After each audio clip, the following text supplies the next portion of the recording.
आपका स्वागत है हमारे YouTube चैनल स्वास्तिक परिवार में। तो भक्तों, आज के इस वीडियो में हम सुनेंगे गुरुवार की कथा।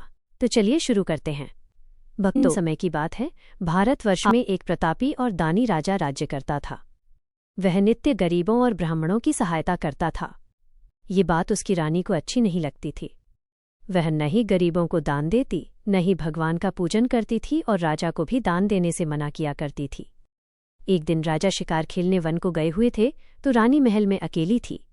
उसी समय बृहस्पति देव साधु वेश में राजा के महल में भिक्षा लेने के लिए गए और भिक्षा मांगी। तो रानी ने भिक्षा देने से इनकार कर दिया और कहा, हे साधु महाराज, मैं तो दान पुण्य से तंग आ गई हूँ। मेरा पति सारा धन लुटाते रहते हैं। मेरी इच्छा है कि हमारा धन नष्ट हो जाए, फिर न रहेगा बांस, न बजेगी बांसुरी। साधु ने कहा, देवी, तुम तो बड़ी विचित्र हो। धन संतान तो सभी चाहते हैं, पुत्र और लक्ष्मी तो पापी के घर भी होने चाहिए।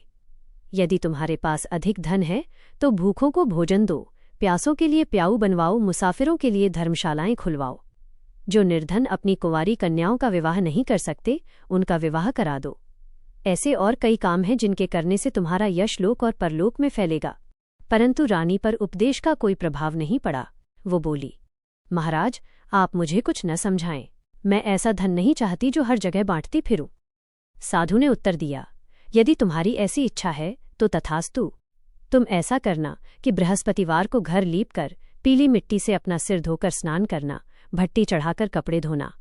ऐसा करने से आपका सारा धन नष्ट हो जाएगा। इतना कहकर वो साधु महाराज वहां से अलौकिक हो गए।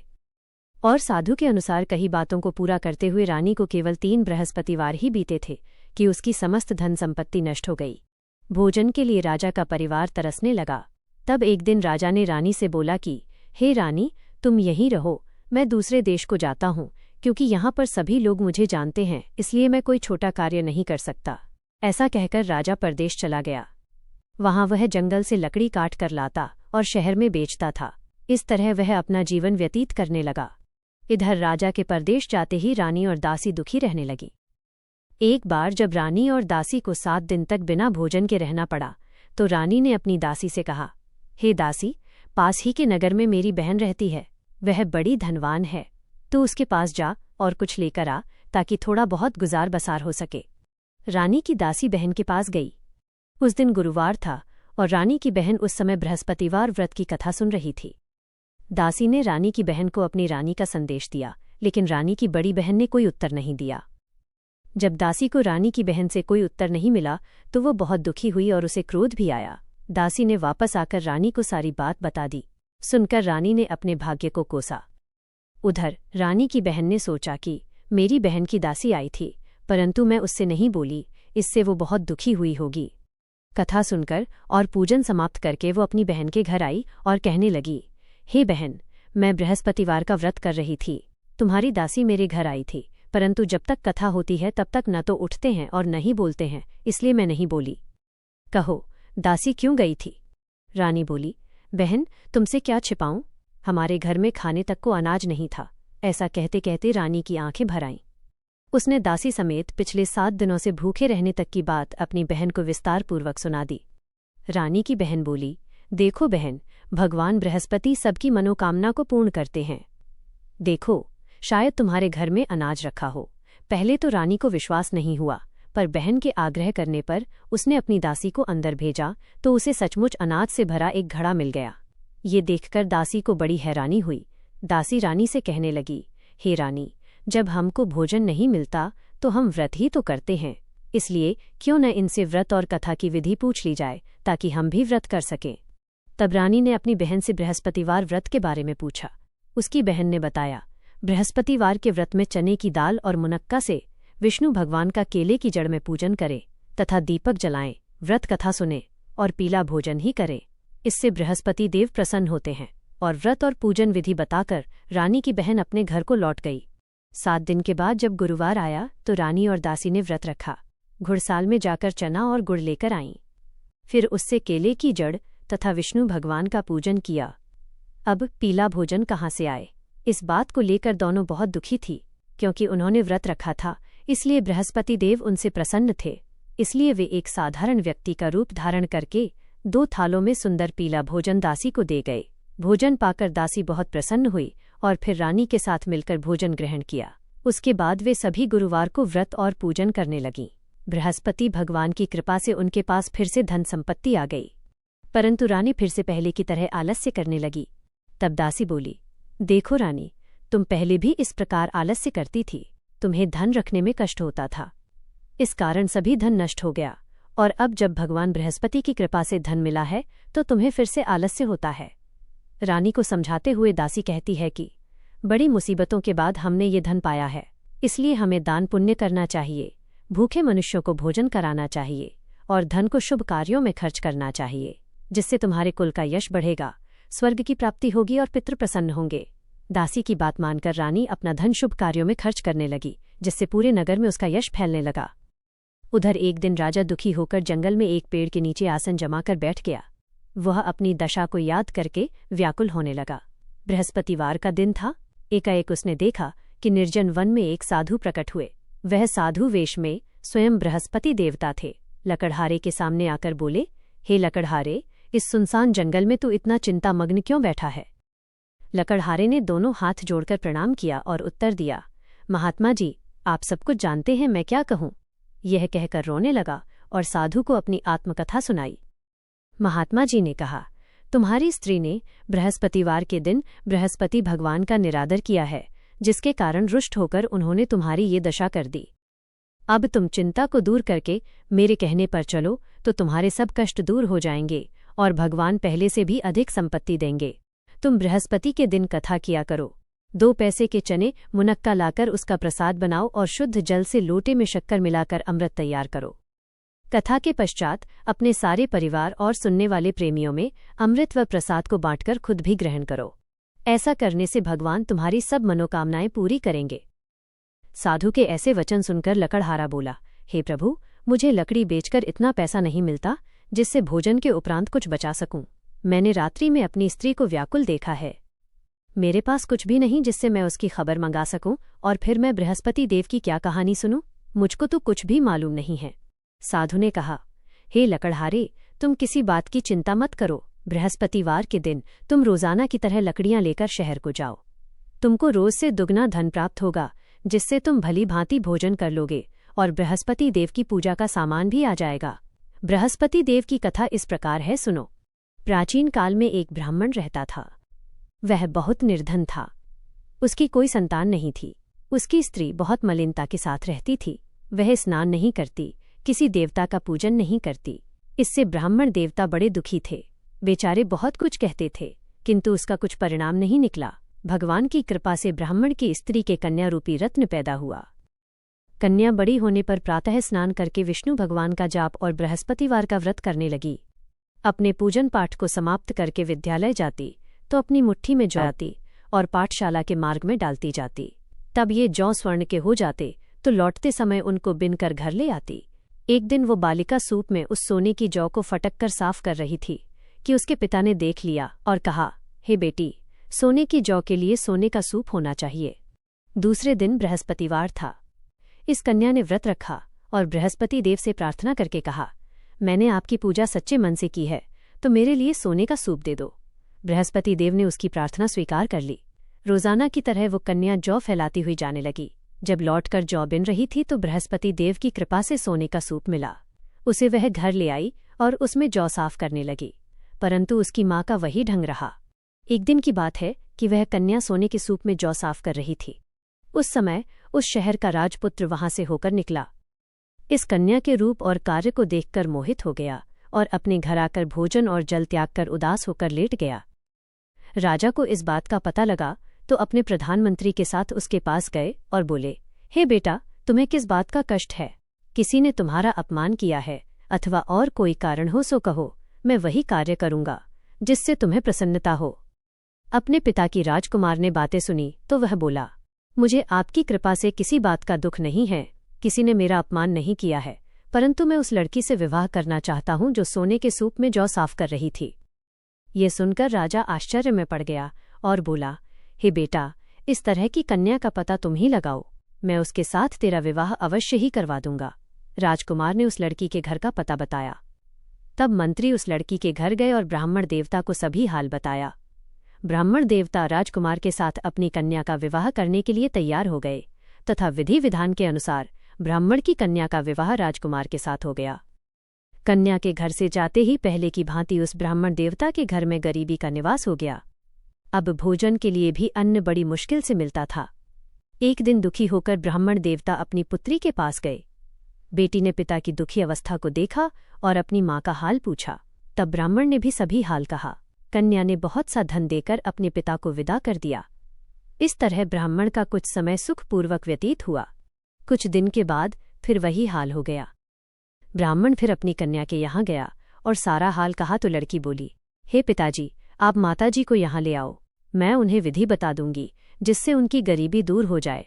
वह ब्राह्मण देवता अपनी स्त्री को साथ लेकर पहुंचे तो अपनी माँ को समझाने लगी कि हे माँ, तुम प्रातःकाल प्रथम स्नान आदि करके विष्णु भगवान का पूजन करो तो सब दरिद्रता दूर हो जाएगी। परंतु उसकी माँ ने एक भी बात नहीं मानी और प्रातःकाल उठकर अपनी पुत्री के बच्चों की जूठन को खा लिया। इससे उसकी पुत्री को भी बहुत गुस्सा आया। उसने एक रात को एक कोठरी से सारा सामान निकाल दिया और अपनी माँ को उसमें बंद कर दिया। प्रातः उसमें से उसे निकाला तो स्नान आदि करा के पूजा पाठ करवाया तो उसकी माँ की बुद्धि ठीक हो गई। इसके बाद वह नियम से पूजा पाठ करती और प्रत्येक बृहस्पतिवार को व्रत रखने लगी। इस व्रत के प्रभाव से उसके माता और पिता बहुत ही धनवान और पुत्रवान हो गए और बृहस्पति देवता के प्रभाव से इस लोक के सुख को भोगकर अंत में स्वर्ग को प्राप्त हुए। इस तरह कहानी कहकर साधु देवता वहां से अंतर्ध्यान हो गए। धीरे धीरे समय व्यतीत होने पर फिर वही बृहस्पतिवार का दिन आया। लकड़हारा जंगल से लकड़ी काटकर किसी शहर में बेचने गया। उसे उस दिन और दिन से अधिक पैसा मिला। राजा ने चना, गुड़ आदि लाकर गुरुवार का व्रत किया। उस दिन से उसके सभी क्लेश दूर हो गए। परंतु जब दोबारा गुरुवार का दिन आया तो बृहस्पतिवार का व्रत करना भूल गया। इस कारण बृहस्पति भगवान नाराज हो गए। उस दिन उस नगर के राजा ने विशाल यज्ञ का आयोजन किया था तथा शहर में ये घोषणा करा दी कि कोई भी मनुष्य अपने घर में भोजन न बनवाए, न आग जलाए। समस्त जनता मेरे यहाँ भोजन करने आए। इस आज्ञा को जो न मानेगा उसे फांसी की सजा दी जाएगी। इस तरह की घोषणा संपूर्ण नगर में करवा दी गई। राजा की आज्ञा के अनुसार शहर के सभी लोग भोजन करने गए, लेकिन लकड़हारा कुछ देर से पहुंचा। इसलिए राजा उसको अपने साथ घर लेकर गए और ले जाकर भोजन करा रहे थे तो रानी की दृष्टि उस खूंटी पर पड़ी जिस पर उसका हार लटका हुआ था। वो वहां पे दिखाई नहीं दिया। रानी ने निश्चय किया कि मेरा हार इस मनुष्य ने चुरा लिया है। उसी समय सिपाहियों को बुलाकर उसको कारागार में डलवा दिया। जब लकड़हारा कारागार में पड़ गया और बहुत दुखी होकर विचार करने लगा कि न जाने कौन से पूर्व जन्म के कर्म से मुझे यह दुख प्राप्त हुआ है, और उसी साधु को याद करने लगा जो कि जंगल में मिला था। उसी समय तत्काल बृहस्पति देव साधु के रूप में प्रकट हुए और उसकी दशा को देखकर कहने लगे, अरे मूर्ख, तूने बृहस्पति देव की कथा नहीं करी, इस कारण तुझे दुख प्राप्त हुआ है। अब चिंता मत कर। बृहस्पतिवार के दिन कारागार के दरवाजे पर 4 पैसे पड़े मिलेंगे। उनसे तू बृहस्पति देव की पूजा करना, तेरे सभी कष्ट दूर हो जाएंगे। बृहस्पतिवार के दिन उसे 4 पैसे मिले। लकड़हारे ने कथा कही। उसी रात्रि को बृहस्पति देव ने उस नगर के राजा को स्वप्न में कहा, हे राजा, तुमने जिस आदमी को कारागार में बंद कर दिया है वो निर्दोष है। वह राजा है, उसे छोड़ देना। रानी का हार उसी खूंटी पर लटका है। अगर तू ऐसा नहीं करेगा तो मैं तेरे राज्य को नष्ट कर दूंगा। इस तरह रात्रि के स्वप्न को देखकर राजा प्रातःकाल उठा और खूंटी पर हार देखकर लकड़हारे को बुलाकर क्षमा मांगी और लकड़हारे को योग्य सुंदर वस्त्र आभूषण देकर विदा कर दिया। बृहस्पति देव की आज्ञा के अनुसार लकड़हारा अपने नगर को चल दिया। राजा जब अपने नगर के निकट पहुंचा तो उसे बड़ा आश्चर्य हुआ। नगर में पहले से अधिक बाग, तालाब, कुएं तथा बहुत सी धर्मशाला, मंदिर आदि बन गई हैं। राजा ने पूछा, ये किसका बाग और धर्मशाला है? तब नगर के सब लोग कहने लगे, ये सब रानी और बंदी के हैं। तो राजा को आश्चर्य हुआ और गुस्सा भी आया। जब रानी ने यह खबर सुनी कि राजा आ रहे हैं तो उन्होंने दासी से कहा, हे दासी, देख, राजा हमको कितनी बुरी हालत में छोड़ गए थे। हमारी ऐसी हालत देखकर वह लौट न जाए, इसलिए तू दरवाजे पर खड़ी हो जा। आज्ञा के अनुसार दासी दरवाजे पर खड़ी हो गई। राजा आए तो उन्हें अपने साथ लेकर आई। तब राजा ने क्रोध करके अपनी रानी से पूछा कि ये धन तुम्हें कैसे प्राप्त हुआ है? तब उन्होंने कहा, हमें यह सब धन बृहस्पति देव के इस व्रत के प्रभाव से प्राप्त हुआ है। राजा ने निश्चय किया कि 7 रोज बाद तो सभी बृहस्पति देव का पूजन करते हैं, परंतु मैं प्रतिदिन दिन में 3 बार कहानी और रोज व्रत किया करूंगा। अब हर समय राजा के दुपट्टे में चने की दाल बंधी रहती और दिन में 3 बार कहानी कहते। एक रोज राजा ने विचार किया कि चलो अपनी बहन के यहाँ हो आवे। इस तरह निश्चय करके राजा घोड़े पर सवार होकर अपनी बहन के यहाँ को चलने लगा। मार्ग में उसने देखा कि कुछ आदमी मुर्दे को लिए जा रहे हैं। उन्हें रोककर राजा कहने लगा, अरे भाइयों, मेरी बृहस्पति देव की कथा सुन लो। वे बोले, लो, हमारा तो आदमी मर गया है, इसको अपनी कथा की पड़ी है। परंतु कुछ आदमी बोले, अच्छा कहो, हम तुम्हारी कथा भी सुनेंगे। राजा ने दाल निकाली और जब कथा आधी हुई थी कि मुर्दा हिलने लग गया, और जब कथा समाप्त हो गई तो राम राम करके मनुष्य उठकर खड़ा हो गया। आगे मार्ग में उसे किसान खेत में हल जलाता मिला तो राजा ने उसे देखकर बोला, अरे भैया, तुम मेरे बृहस्पतिवार की कथा सुन लो। किसान बोला, जब तक मैं तेरी कथा सुनूंगा तब तक 4 हरैया जोत लूंगा। जा, अपनी कथा किसी और को सुनाना। इस तरह राजा आगे चलने लगा। राजा के हटते ही बैल पछाड़ खाकर गिर गए और किसान के पेट में बड़ी जोर का दर्द होने लगा। उस समय उसकी माँ रोटी लेकर आई और उसने जब ये देखा तो अपने पुत्र से सब हाल पूछा और बेटे ने सभी हाल कह दिया। तो बुढ़िया दौड़ी दौड़ी उस घुड़सवार के पास गई और उससे बोली कि मैं तेरी कथा सुनूंगी, तू अपनी कथा मेरे खेत पर चलकर ही कहना। राजा ने बुढ़िया के खेत पर जाकर कथा कही, जिसके सुनते ही वो बैल उठकर खड़े हुए तथा किसान के पेट का दर्द भी बंद हो गया। राजा अपनी बहन के घर पहुंचा। बहन ने भाई की खूब मेहमानी की। दूसरे रोज प्रातःकाल राजा जगा तो वो देखने लगा कि सब लोग भोजन कर रहे हैं। राजा ने अपनी बहन से कहा, ऐसा कोई मनुष्य है जिसने भोजन नहीं किया हो, मेरे बृहस्पतिवार की कथा सुन ले। बहन बोली, हे भैया, यह देश ऐसा है कि पहले यहाँ लोग भोजन करते हैं, बाद में अन्य काम करते हैं। अगर कोई पड़ोस में हो तो देख आऊं। वह ऐसा कहकर देखने चली गई, परंतु उसे कोई ऐसा व्यक्ति नहीं मिला जिसने भोजन न किया हो। अतः वह एक कुम्हार के घर गई जिसका लड़का बीमार था। उसे मालूम हुआ कि उनके यहाँ 3 रोज से किसी ने भोजन नहीं किया है। रानी ने अपने भाई की कथा सुनने के लिए कुम्हार से कहा। वो तैयार हो गया। राजा ने जाकर बृहस्पतिवार की कथा कही, जिसको सुनकर उसका लड़का ठीक हो गया। अब तो राजा की प्रशंसा होने लगी। एक रोज राजा ने अपनी बहन से कहा कि हे बहन, हम अपने घर को जाएंगे, तुम भी तैयार हो जाओ। राजा की बहन ने अपनी सास से कहा तो सास ने कहा, हाँ चली जा, परंतु अपने लड़कों को मत ले जाना, क्योंकि तेरे भाई की कोई औलाद नहीं है। बहन ने अपने भैया से कहा, हे भैया, मैं तो चलूंगी, पर कोई बालक नहीं चलेगा। तो राजा बोला, जब कोई बालक नहीं चलेगा तब तुम ही क्या करोगी। बड़े दुखी मन से राजा अपने नगर को लौट आया। राजा ने अपनी रानी से कहा, हम निर्वंशी हैं, हमारा मुंह देखने का धर्म नहीं है और कुछ भोजन आदि नहीं किया है। रानी बोली, हे प्रभु, बृहस्पति देव ने हमें सब कुछ दिया है, वह हमें औलाद अवश्य देंगे। उसी रात को बृहस्पति देव ने राजा से स्वप्न में कहा, हे राजा, उठो, सभी सोच त्याग दो, तेरी रानी गर्भ से है। राजा को यह बात सुनकर बड़ी खुशी हुई। 9वें महीने में उसके गर्भ से एक सुंदर पुत्र पैदा हुआ। तब राजा बोला, हे रानी, स्त्री बिना भोजन के रह सकती है, पर बिना कहे नहीं रह सकती। जब मेरी बहन आएगी तो मुझसे कुछ मत कहना। रानी ने सुनकर हाँ कर दिया। जब राजा की बहन ने ये शुभ समाचार सुना तो वो बहुत खुश हुई और बधाई लेकर अपने भाई के यहाँ आई। तभी रानी ने कहा, घोड़ा चढ़कर तो नहीं आई है, गधा चढ़कर आई है। राजा की बहन बोली, भाभी, मैं इस प्रकार न कहती तो तुम्हें औलाद कैसे मिलती। बृहस्पति देव ऐसे ही हैं, जैसी जिसकी मन में कामनाएं हैं सभी को पूर्ण करते हैं। जो सद्भावनापूर्वक बृहस्पतिवार का व्रत करता है एवं कथा पढ़ता है अथवा सुनता है, दूसरों को सुनाता है, बृहस्पति देव उनकी सभी मनोकामनाएं पूर्ण करते हैं। बृहस्पति देव उनकी सदैव रक्षा करते हैं।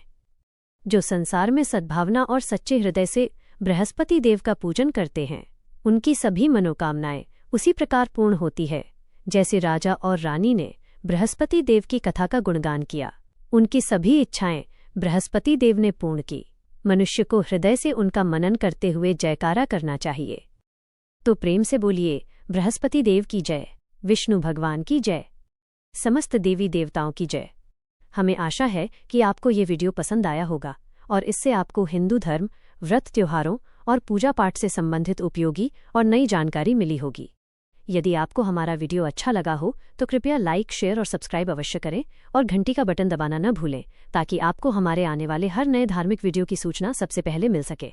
हम अगले वीडियो में एक नई आध्यात्मिक कहानी और भक्ति भरे संदेश के साथ फिर मिलेंगे। जय श्री राम, जय माता दी, हर हर महादेव।